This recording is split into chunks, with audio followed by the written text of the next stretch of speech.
Within a 6-week period, I have entirely changed my life. If you don't speak, then you won't get spoken to. People only Action, guys, we're on. Everyone act serious, act professional. We're on the YouTube. only the real shot. Going into today's check-in, it's week 6. It's really highlighted that I think time will pass us by, whether we're actually achieving our goals or not. And it's such a scary thought how fast the last 6 weeks have gone. Think about sourdough bread, like right now, if you were to think about sourdough bread. Yes, actually I love sourdough bread. I do have a wrist injury and that may affect this week. I'm not 100% certain, but I didn't train yesterday. So I am one workout down from the week that has just been, but we'll see how the check-in actually goes. See, with that cultured butter, think about it, right? And that smoky salt that they put on top.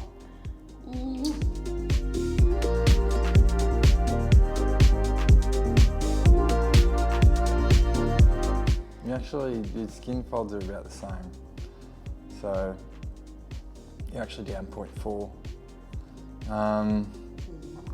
So fat mass is exactly the same. It just says your lean mass is right up. That could be anything. It could be a bit of muscle, could be a bit of fluid, most likely a bit of fluid. Why are you saying most likely a bit of fluid? Because I'm hormonal. Yes, but no. I know that for Nath, he'll never admit that I've actually gained muscle and that I've done as well as I have. But I have really, over the last 6 weeks, dedicated so much time and energy and poured my heart into giving it my all. You can't get too tied up in the numbers from day to day. And people get too tied up in the numbers from day to day. You can literally look at the number, track it down, but it's the average, and this is why I want you to get that app. I'm going to let you in on the numbers from week 1 to this week, which is week 6. Now, my weight has increased by 3.8 kilos. I have decreased my body fat percentage by 1.3%.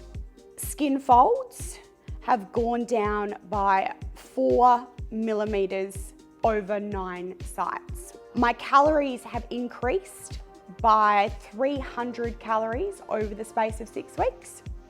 My protein, carbohydrate and fat percentage split is a 25-50-25% ratio. And they are the figures. In 6 weeks, you've certainly put on a good amount of muscle. I would say you put on 2 to 3 kilos of muscle and a little bit of fluid along with that. That's not bad fluid. Fluid's not a bad thing, essentially. It might be more fluid within the muscle because you're training more. And so when I look at the numbers and the stats here, it's 3.8 kilos up with a lean muscle mass increase of 4.2 kilos. Now, I do want to just point out there that Nathan did mention that it's almost physically impossible for that to be all lean muscle mass, and there is definitely a fluctuation of volume when it comes to fibre, sodium and fluid intake, as well as where your menstrual cycle sits. I'm not saying it's a bad result.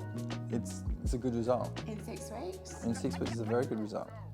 Even if we were to say that it was between 2 to 4 kilos in a 6-week period, that is huge. And I'm giving you the facts. That's not the facts. That is You're the looking facts. It's the mathematical equation. And I'm giving you the reason as to why that equation is come out that way. Because I'm a woman that's hormonal, that holds a lot of fluid and a lot of inflammation. What you're hearing and what I'm saying are two completely different things. And then everyone at home's like, now we understand why they That's exactly what just went through my head. I'm like, now people must be realising why they don't want to marry. Because what I said and what you perceived me to say are always separate things. The numbers plus your training and how much stronger you're getting would most likely indicate that you have put on muscle. He is like a hard ass. Like, he's one of those coaches that are like, do it, put in the work, shut up and train, just get it done. That's him. That is 100% him as a coach. How much more progress do you think I can make? Now, let's say another 6 weeks. Oh, if you're after a coach that is somebody that blows a bit of smoke up you, that ain't him. Trust me, that ain't him. So let's try and change lifestyle habits rather than focusing in on just trying to absolutely, pile someone into the ground to get results, and then at the end of it, they haven't gained anything from it.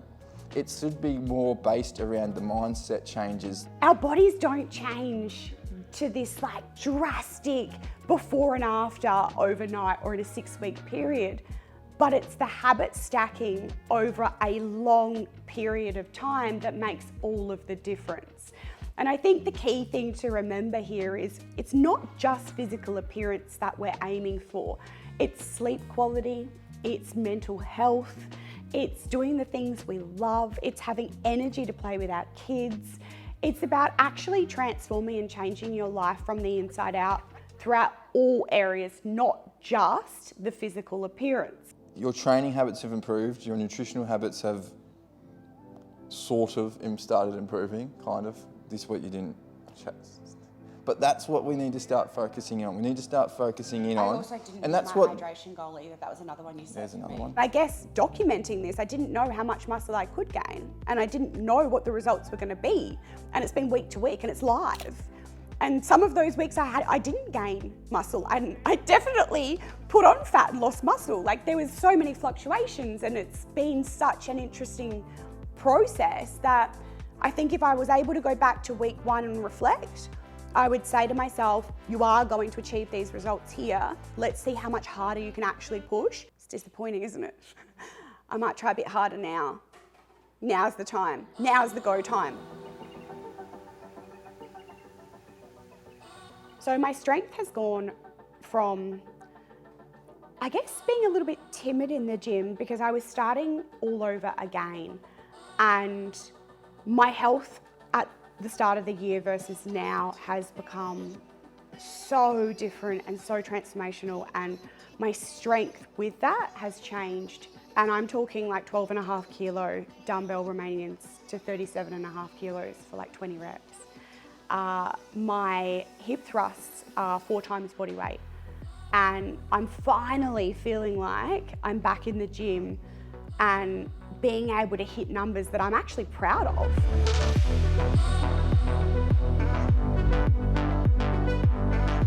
The mind is such a powerful tool that nobody actually ever, well not nobody, that isn't recognised amongst training. There is so much more than just that physical element when it comes to changing your life, setting health and fitness goals.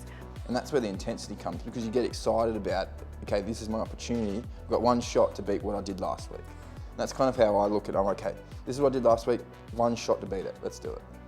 You're walking in there intentionally going, today I'm gonna absolutely obliterate my last PB, and I'm gonna make myself so damn proud that when I walk out of the gym, it's a new PB. I write 4-week training blocks generally. However, for 2 to 3 of those training blocks, the block doesn't change much at all. I might make small exercise selection changes, and if anything, what might happen when I write programming for clients is the numbers behind, you know, a 12 to 15 rep range sort of exercise to a 10 to 12 or whatever it might be. So there's subtle adjustments between training block to training block. I've got some exercises that I never take out. A, because they feel good for me. B, I know that over time I start make just small incremental improvements on it over time. As long as you're taking an exercise to its relative close proximity to failure, and like I said, you're doing that each week consistently. You're not doing it 1 week, you're doing it at, you know, for a couple of weeks you might be doing it at 20 reps, and then next week you decide to do a 5 rep set, and then all of a sudden you're back out to 30 rep set. It's the consistency behind it, and taking that as close to proximity as failure as you can. I think I'm actually most proud of the ability for Nath and I to band together, to be able to help each other through both of our goals as a unit and as a family unit. It was really important to me to be transparent throughout this documentary series. We do have hard days, and we do have hard moments, and we do have stressful situations, and that is reality of life. It's not always going to be smooth sailing. However, I am conscious that if I am to reflect and share the wisdom that I know I personally have experienced, there is so many moments over the last 6 weeks where I have gotten in my own head and literally sat there and gone like, this is you right now sabotaging, and unless you actually consciously go, Sophie, it ain't it, get into the gym, get it done, like no one's feeling sorry for you, you have to do the work, you have to put in the work. Sometimes there is that level of tough love. There was no way I was going to let myself down again, and I know that that will resonate with a lot of women out there because I obviously see it, and I see it with some of our Project U clients, and we deserve so much more for ourselves, but we deserve so much more for our kids too, because they're the ones that are watching. Whenever we're sitting in those hard moments, it's like we know that it gets better, and it really does. And I know it sounds so cliche, but it's like, it always gets better. But it does. It really does. When I watch back the episode, I'm watching it for the first time as well. I'm really proud of the person I am, and that's a big deal for somebody like me who has a lot of self-doubt and a lot of self-criticism. We are our own worst critics, and so for me, being proud of the person I am is such a massive achievement. And if only you knew how much better your life could be if you stuck to your goals, or put yourself first, or said no to heads, or said yes to yourself. Like, I'm going to continue till the end of the month and document as per usual and really give it 100% and 100% compliance to really see how much change I can make. In the last 6 weeks, I've gained muscle, I've lost fat, but more importantly, I have gained myself back. That's right. No!